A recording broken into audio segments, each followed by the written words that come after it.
Welcome to the Lean Podcast, where empowerment and alignment come together. I'm your host, Mahogany, here to guide you through inspiring stories of resilience, overcoming grief, health challenges, career struggles, and more. Together, we'll lean into strength, embrace growth, and discover the power of sharing experiences. Before we dive into today's episode, I'd like to start with a prayer. If you feel comfortable, I invite you to join me. Dear God, thank you for this space to uplift, inspire, and empower. Bless the woman sharing her story today and those who are listening. May this podcast be a source of hope, healing, and alignment with your purpose for our lives. In Jesus' name we pray. Amen. Yeah. Amen. Hey, Sharon. Thank you so much for Hey, coming on. Mahogany. I'm excited I- to be here. I'm so excited to have you here. Thank you so much for coming on. Today, Sharon is going to be talking to us about health. Sharon is a wife, she's a mom, she's a grandmother, she's an entrepreneur, she's a coach and mentor to women everywhere. So help me welcome Sharon. How are y'all doing? We're doing great on this Great. evening. How are you doing over there? I am doing great. Loving this weather, loving being in my house. I So know it's so cold. I love it. I know I gave you a little bit Absolutely. of an introduction, but share with us who you are. Man, listen, a woman of many hats. I think you kind of summed it up. I mean, even in those titles, wife, right? So we have all these different subtitles. So, wife, I'm an encourager. I am a partner, right? I am, a person who's pushing other people to greatness. As a mother, you're all of the above. You know this, right?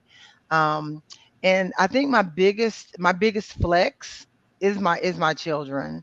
That they're all happy, they're healthy, they're successful in their chosen areas. A couple of them still trying to figure it out, but where was I at 21? I didn't had not a clue as to what I was gonna do.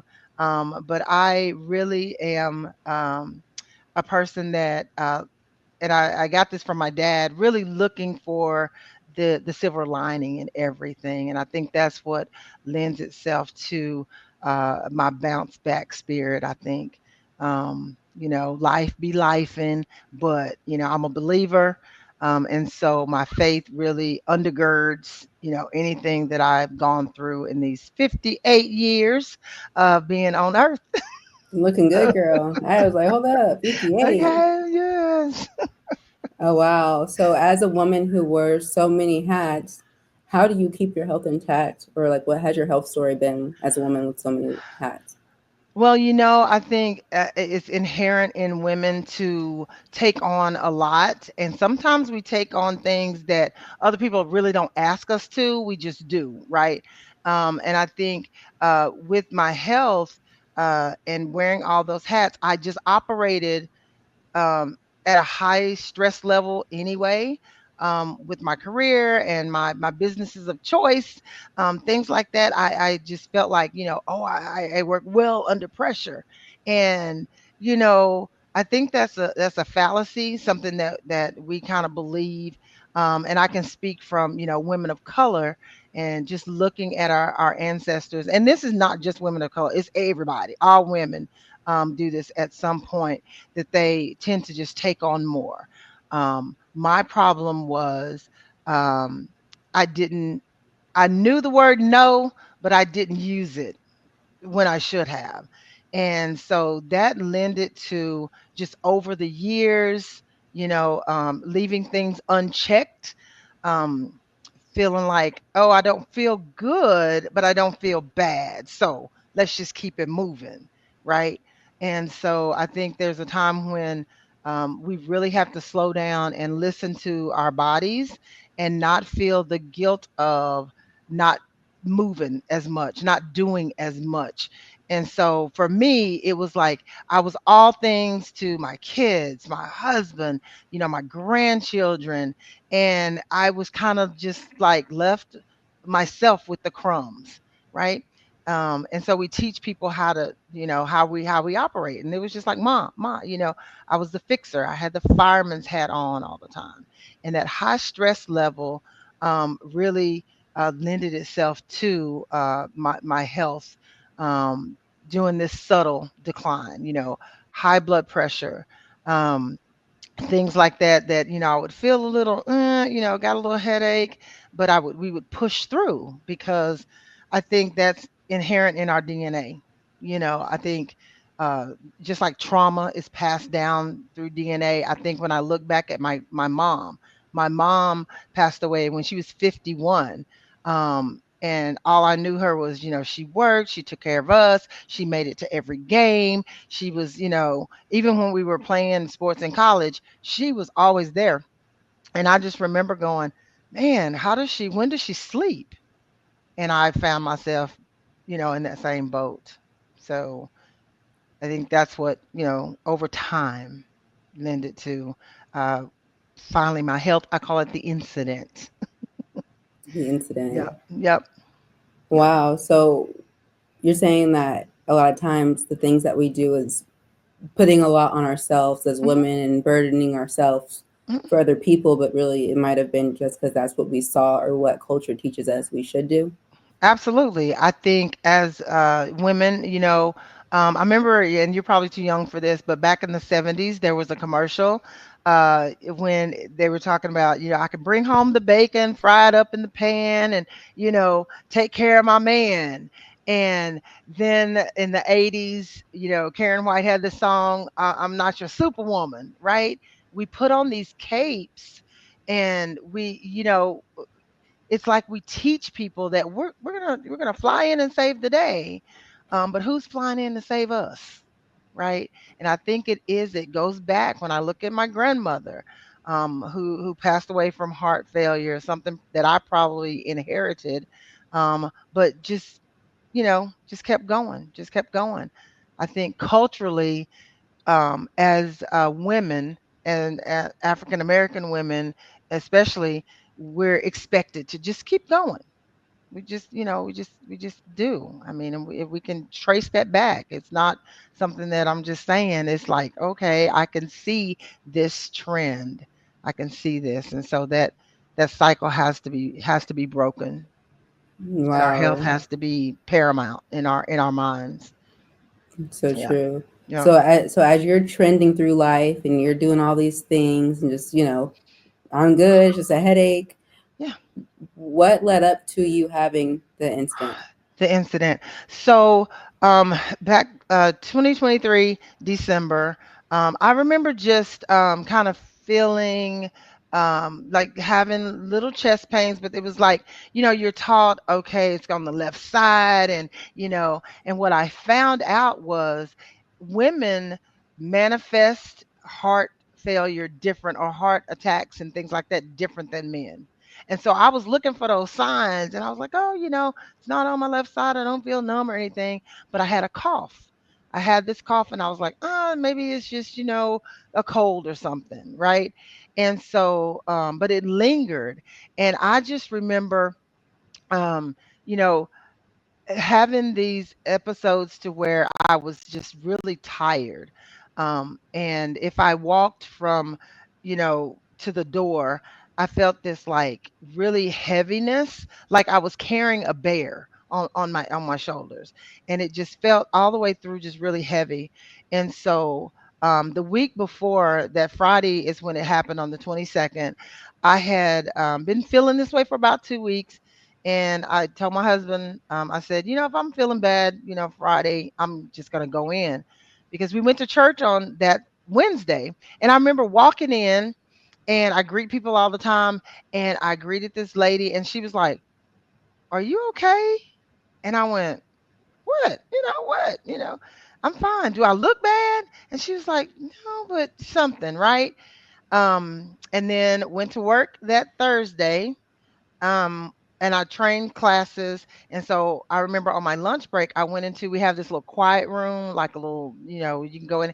And I went in and I laid down, and I got up, went back, taught my class, did all my stuff, still kind of hurting. And I said, if I don't feel good Friday, I'm going to go in. Right. And so that Friday, I went to work full day.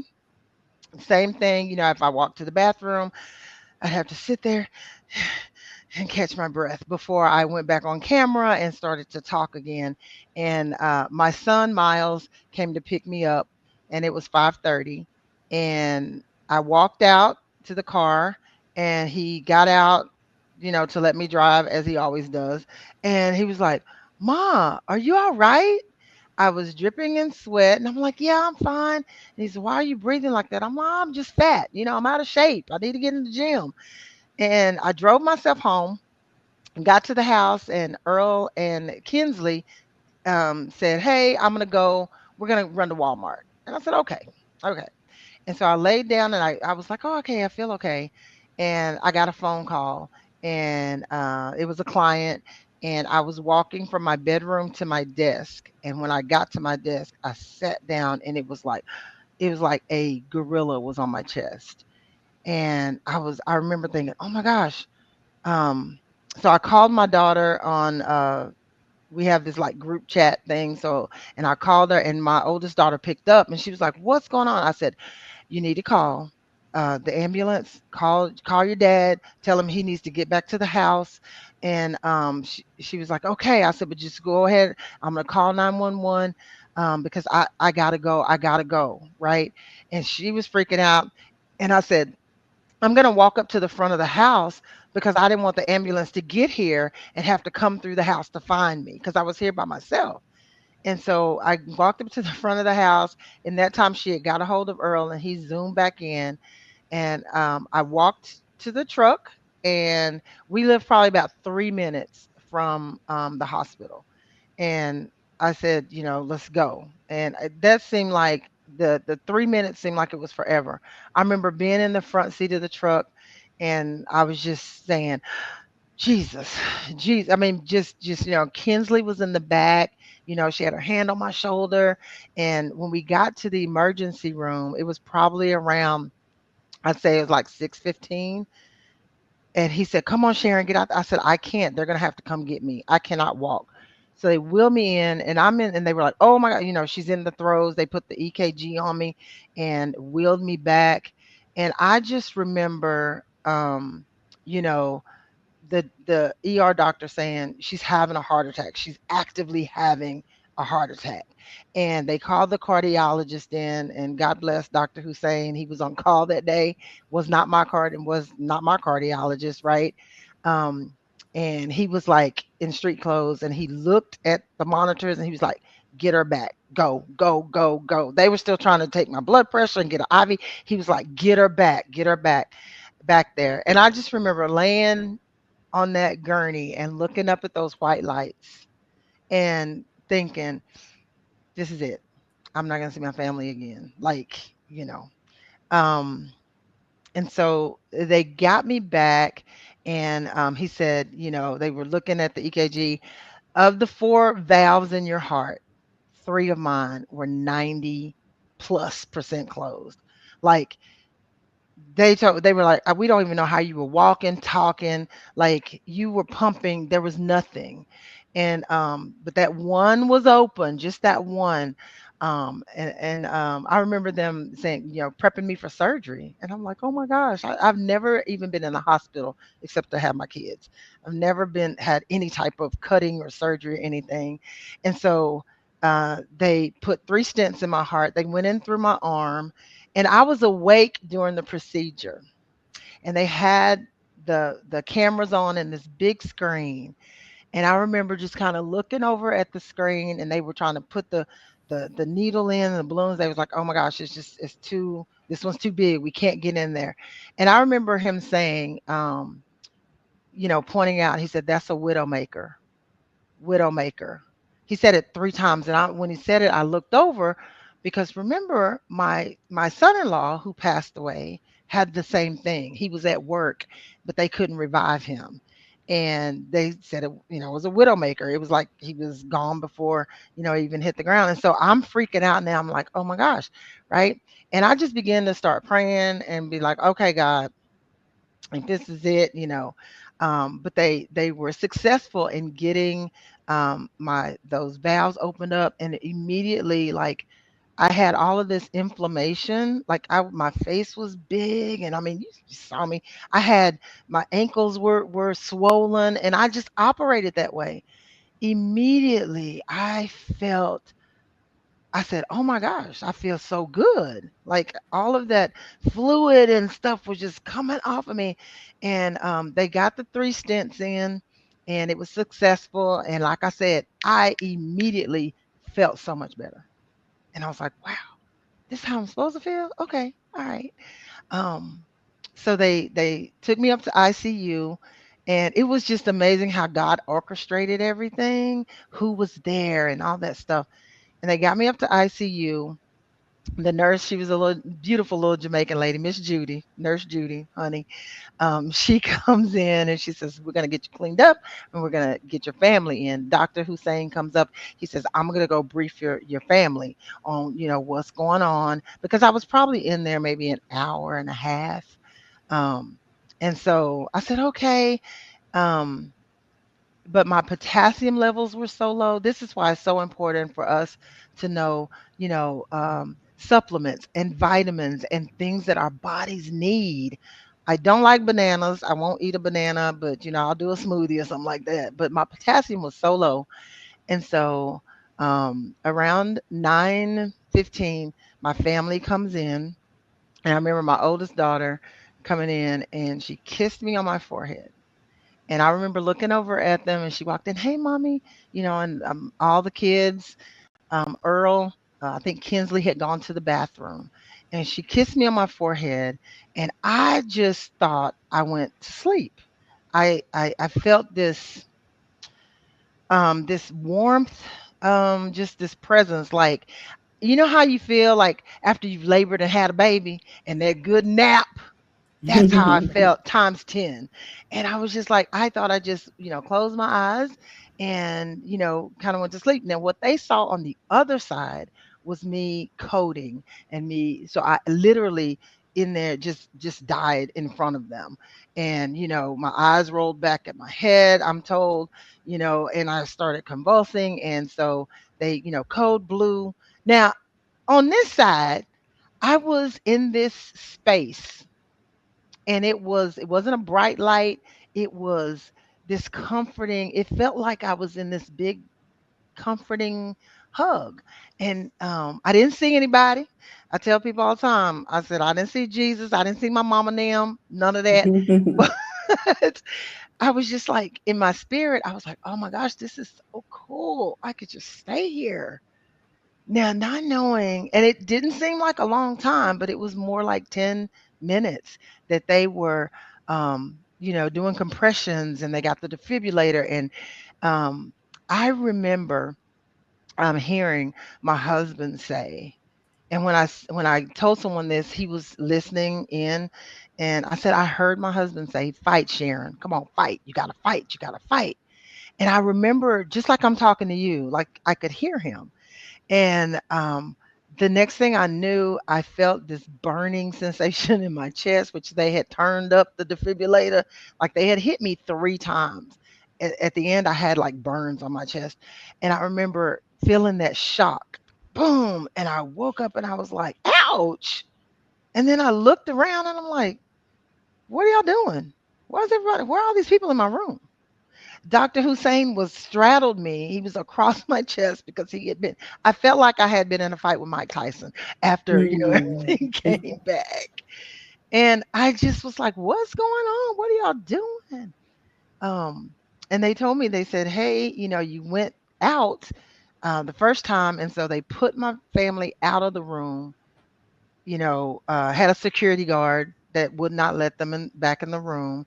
And my husband said he saw my hand kind of move, and he was like, "She's going to be okay." And when I said to him, I said, "I heard you telling me to fight." And he was like, "You say what now?" I said, "Yeah, I heard you saying fight, Sharon." He was like, "There's no way you could have heard me say that. Number one, I never said that out loud. Number two, I couldn't, and if I did say it out loud, we were outside the room." And I'm like, "No, I know what, nope, I heard you." And he was like, "I was thinking that, but I didn't say that out loud. And so, I'm here and, feeling good, um, having to adjust some things, in my life over the last year and just getting used to understanding my body and, understanding, how our health as women, because we take on so much. Um, Even when we have a great partner, right? We got a great husband, yeah, but we still take on a lot. And, heart disease is, way up there, especially, the silent killer of, heart disease and high blood pressure and the things that we put in our bodies traditionally that, our ancestors ate fried food all the time. They ate, stuff, whatever they could. But the key is that they were moving their bodies every day, you know.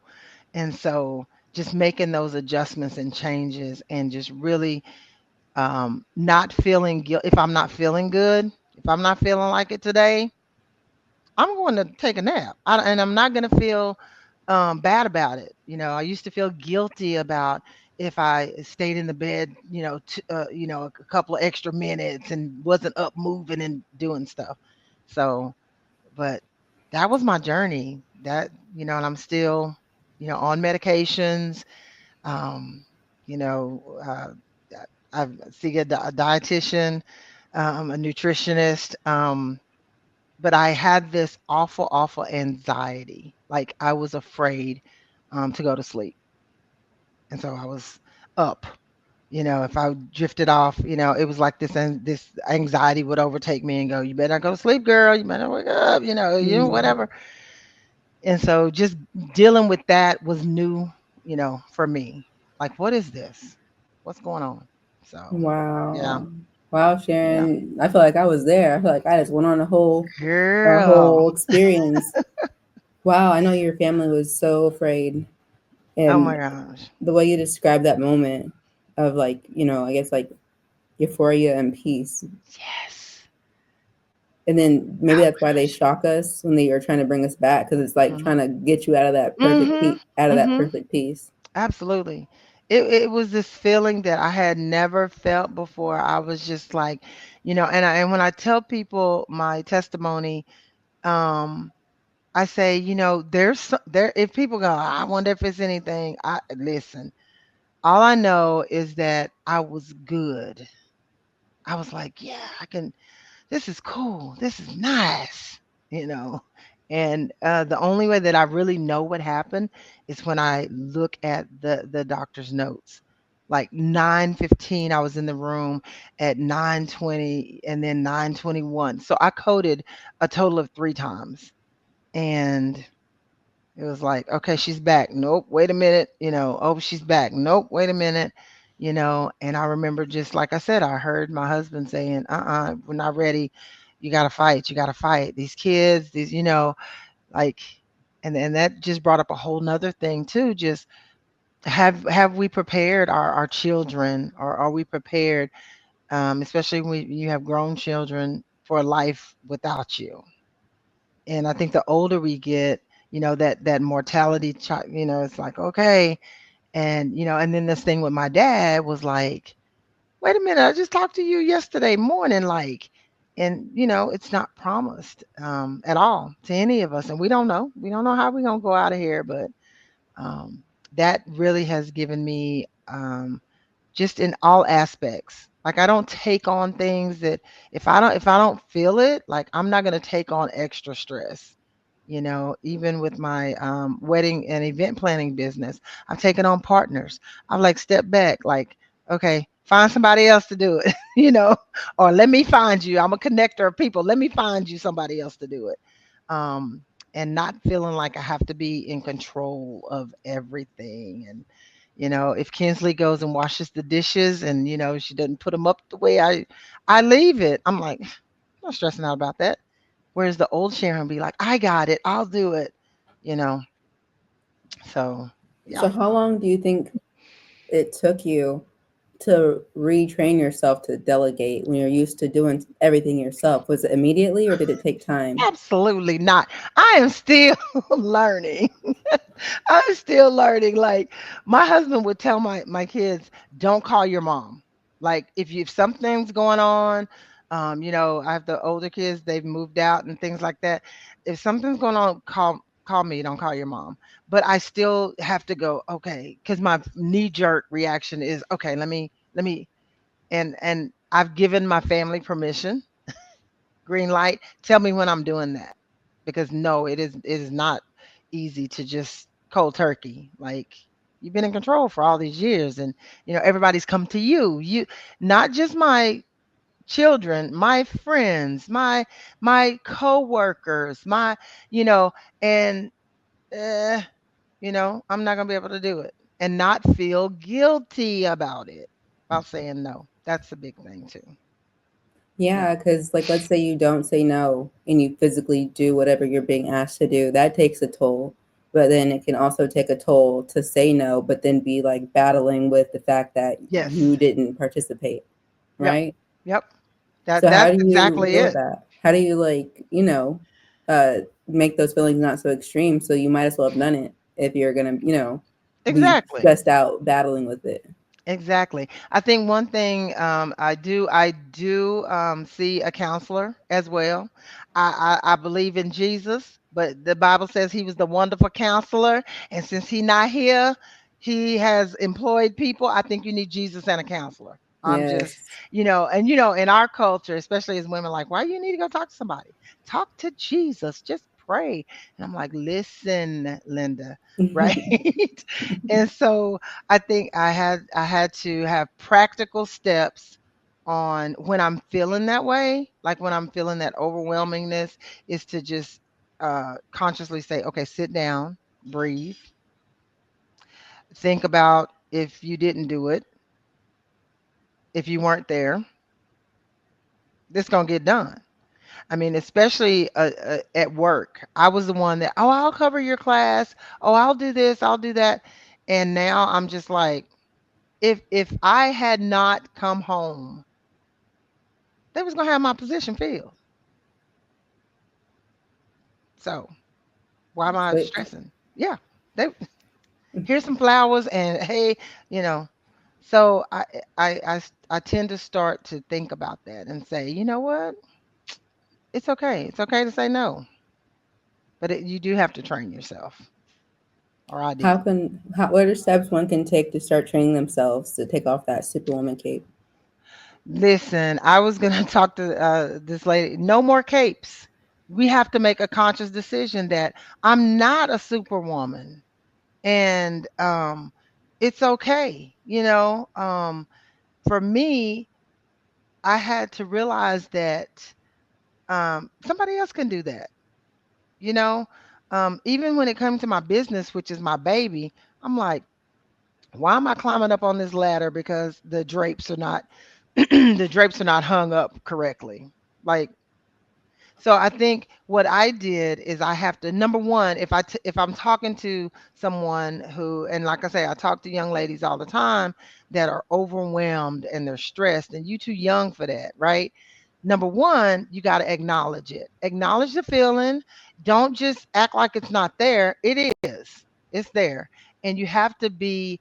I tell people that you have to be authentic to you. You have to be keep it real with yourself, right? Yes, I tend to be a control freak.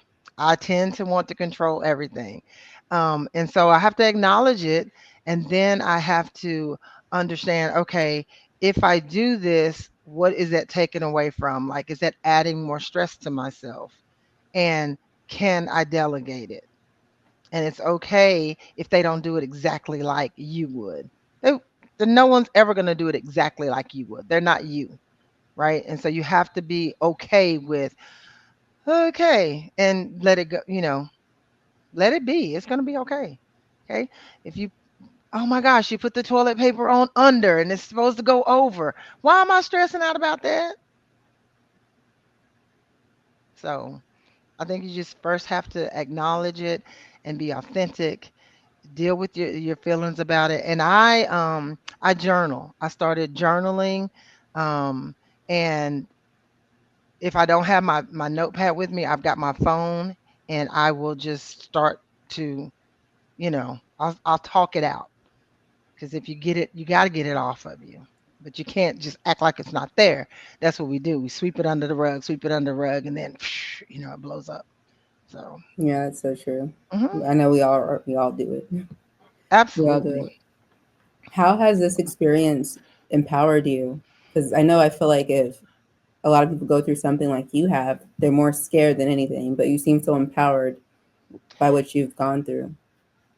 When I came back, I was like, okay, I can either, and not saying I didn't really deal with like the depression part of it. I dealt with the anxiety of it because I'm such I was this controlling thing, right? I had no control over that. And I had to relinquish that control, but it empowered me, number one, to learn and to learn about, um, to prioritize my health. Number one, if mama ain't feeling good, ain't nobody feeling good. And so to prioritize my health, and to uh, number two, it made me have to rely on other people. Like when I came home, there were certain things I could not do. And so, my husband was a great nurse. He really was. My children, sometimes they was a little bit annoying because I'd want to eat something and they were like, no, Kinsley especially. Gigi, you're not supposed to have that, just that whole retraining thing. But it empowered me to understand and to be able to let other women know, um, hey, you've got to take care of yourself. Self-care is not selfishness. It is actually selflessness when you take care of yourself. Because if you're not good, nobody's good. And so it empowers me to, look for those ways to just take care of myself. Yeah. Hmm. Go on a trip. Get a hotel room and just sit in the tub and soak and not have to worry about anybody. Who's gonna eat and what's gonna, you know. So it has empowered me to just learn more about those issues, and then just really speak to other people and say, hey, you know, that's not worth your health. So yeah, That's good stuff. yeah. What would you say to someone who also had a recent health scare, but Mhm. instead of being empowered by it, it has brought them to that depression? It has paralyzed. There was a lady at church actually this week. She had a heart attack, and her first thing to tell her husband was like, call Sharon," because it was almost like um, people who have had the extent that I did. Um, had trouble learning how to speak again, and just a lot of issues like ongoing. And when I tell you that as soon as they put those stents in my heart, I felt like great, you know. And so I know my journey is not going to be everybody's journey. And so I think what I would tell them is to still acknowledge where you are in your journey. Don't compare yourself to other people. If I had thought about, okay, looking at other people who went through what I went through, I'd be like, oh my Lord, um but I think I would just tell people to, I mean, prayer, meditation works. Like journaling helped me a lot, because there were days when I felt like, okay, I had to get it off me. And a lot of times, because and for me, journaling helped me because I didn't want to, it's not that I didn't want to talk to my family, but I didn't want to feel like I was you know what I'm But saying? burdening, Burdening them. burdening, Oh my we'll gosh. get it together. With that, like, I didn't want them to feel bad. And so I just kind of like, okay, I can't keep this in. And I think I'm not gonna isolate myself. But I had to journal. And so when people come to me and they go, "How did you? How were you just?" Well, that was my personality before. I mean, I'm outgoing. I'm gonna talk to everybody, like I said, I'm gonna look for that silver lining. And um, if someone's crippled with that, I feel like you have to find someone to talk to. And if you don't feel like you can talk to your family, because like my husband is like a fixer, and if I take a breath like that, he's like, what's going on, what's going on, which, and I'm like, I'm good. Right. But you have to find someone that you can talk to. And and sometimes for me it was talking to myself. I think that self-talk, you know, and being able to, I would record myself. I have tons of recordings of myself. Like, today, I'm feeling like crap. I don't want to get out of bed, and when I felt like that, it was like, okay, who's telling you to get out of bed? Laundry's gonna be there. Um, Before the incident, I had at work, I had like over 200 hours of PTO. I never took off unless, Mm. you know, and then when I did take off, I would try to take off when I didn't have a class because I didn't want nobody else taking over my class. Girl, after that, every month, I'm 3, 4 days, 4 days. Um, yeah, I took that time. Never again, because number one, you're not going to pay me for my PTO at the end of the year. But I was able to be off. I didn't go back to work until 2024